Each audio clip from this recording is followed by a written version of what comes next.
అక్రమ మార్గంలో డబ్బు సంపాదించాలనే వక్రబుద్ధితో అడ్డదారి తొక్కారు. తెల్ల కాగితాలకు రంగులద్ది మెరుగులు దిద్దారు. జిరాక్స్ మిషన్స్తో మాయాజాలం చేస్తూ బోల్తా కొట్టించారు. తక్కువ సమయంలో కోటీశ్వరులు కావాలనే అత్యాశే చివరకు వారిని కటకటాల్లోకి నెట్టింది. కృష్ణా జిల్లాలో దొంగ నోట్లు తయారు చేస్తున్న కేటుగాళ్లు పోలీసులకు చిక్కారు. ఇంతకీ ఈ ముఠా దొంగ నోట్లు ఎలా తయారు చేస్తున్నారు? చివరికి పోలీసులకు ఎలా చిక్కారు?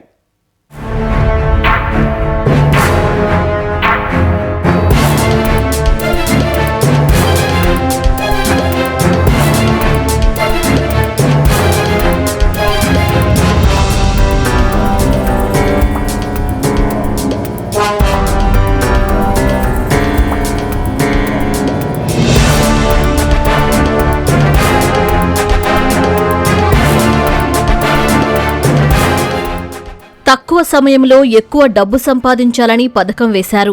అందుకోసం దొంగ నోట్లు ముద్రించాలని నిర్ణయించుకున్నారు. అనుకున్నట్లుగానే దొంగ నోట్లు ముద్రించారు. వాటిని పండుగ సమయంలో మార్కెట్లోకి వదిలారు. పండుగ వేళ కావడంతో నకిలీ కరెన్సీని ఎవరూ గుర్తుపట్టలేకపోయారు. కానీ తాజాగా కృష్ణా జిల్లా పోలీసులు దొంగ నోట్ల గుట్టును రట్టు చేశారు.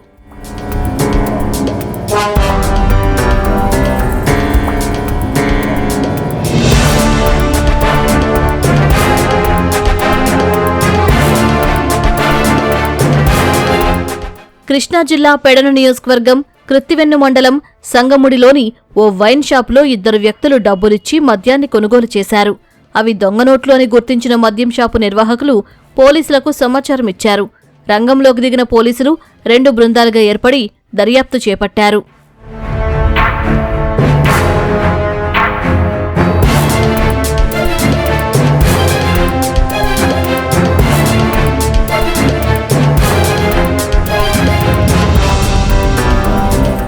దర్యాప్తులో భాగంగా దొంగ నోట్లు ముద్రిస్తున్న రంజిత్ సింగ్, బ్రహ్మ ఉమాశంకర్, దిలీప్, రాజశేఖర్ అనే వ్యక్తులను పోలీసులు అదుపులోకి తీసుకున్నారు.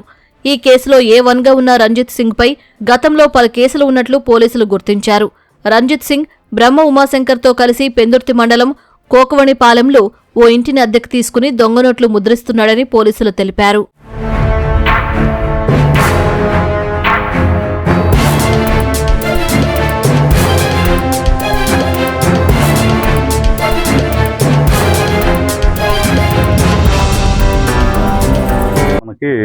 కృత్తివెన్నులో ఒక వైన్ షాప్ దగ్గర 2 500 రూపాయల నోట్స్ వాళ్ళకి రావడంతో ఆ నోట్స్ లో ఉన్న క్వాలిటీ వాళ్ళకి అనుమానాస్పదంగా అనిపించడం పోలీసులకు సమాచారం అందించడం జరిగింది. అయితే దాంట్లో చూసుకుంటే ఒరిజినల్ నోట్స్ లో కాకుండా ఫాంట్ లో కొద్ది డిఫరెన్స్ ఉండడం, అదేవిధంగా నోట్స్ ఉండే మెరుపు, ఆ హోలోగ్రామ్స్ లో కూడా గాంధీ గారి బొమ్మ ఉంటుందో అది కూడా కొద్ది సైజ్ డిఫరెన్స్ రావటం.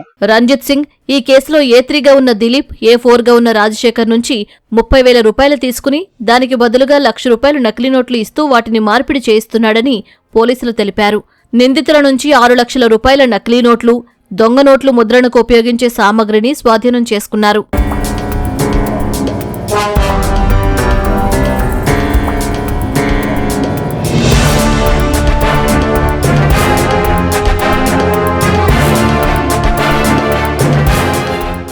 మనకు వాళ్ళని పెందుర్తి, ఏదైతే విశాఖపట్నం దగ్గర పెందుర్తి ఉందో అక్కడ వీళ్ళని అదుపులోకి తీసుకుని విచారించడం జరిగింది. అంతేకాకుండా వాళ్ళ డెన్ ఏదైతే వాళ్ళు ఈ ప్రింటింగ్ ఇది చేస్తున్నారో ఆ ప్రాసెస్ అంతా కూడా గమనించడం, వాళ్ళ దగ్గర నుండి ఇంక్లూడింగ్ ప్రింటర్స్తో సహా ఎంటైర్ మెటీరియల్ ఏదైతే వాళ్ళు వాడతారో అదంతా కూడా స్వాధీనం చేసుకోవడం జరిగింది. అంతేకాకుండా మనకు దీంట్లో భాగంగా 100 మరియు 500 రూపాయల నోట్ల డినామినేషన్ కట్టలు ఏదైతే మనం ఉన్నాయో స్వాధీనం చేసుకోవడం జరిగింది. Total value around 6 lakh rupees, 6 lakh rupees 2,000 something ఆడ్గా మేము గుర్తించాం.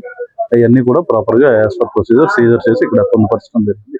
ఎవరైనా నకిలీ నోట్లు ముద్రించినా, మార్పిడి చేసినా చట్ట ప్రకారం చర్యలు తీసుకుంటామని పోలీసులు హెచ్చరించారు.